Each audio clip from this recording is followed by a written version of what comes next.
Okay, so now, again, post-election scenario, post-Holy Week scenario, there are concerns that there might be an uptick in COVID infections here yet again.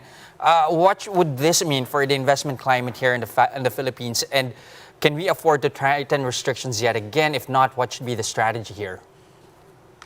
Yeah, look, thank you very much. I think, first of all, of course, we've always been a big campaigner and supporter of, obviously, the vaccination program and the boosters.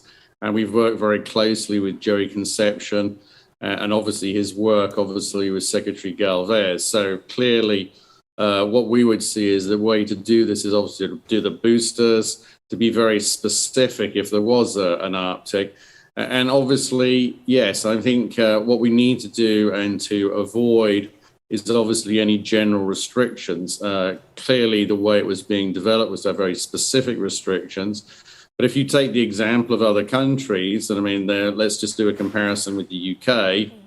The UK, of course, has lifted all restrictions, and that's premised, of course, on the vaccination rate, but a continuing drive to boost. So, yes, I think there's a definite need to avoid, obviously, general restrictions, and we totally support the drive and the need for boosting, because that's the way forward, and to keep the economy driving forward.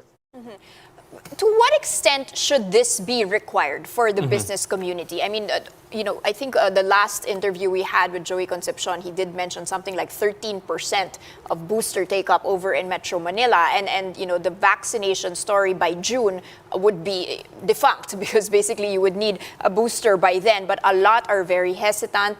To what extent do you think this needs to be required and that the unboosted people might face some restrictions?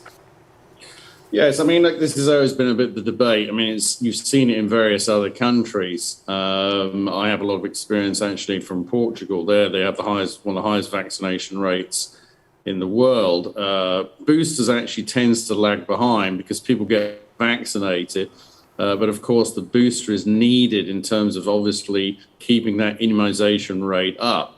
So, yes, I think there's a need to do both. I think we need to constantly be echoing the need for the booster rate. I think let's all be very fair to the efforts of Joey, Secretary Galvez, the IATF, that actually the vaccination rate improved.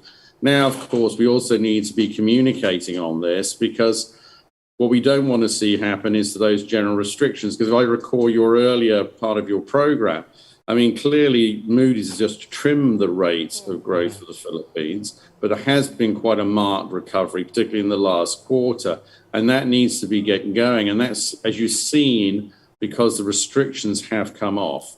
So, yes, I think, though, educating a new campaign to really communicate why the booster is such a benefit, but at the same time stressing to people it's necessary to do your work or to go out, yes.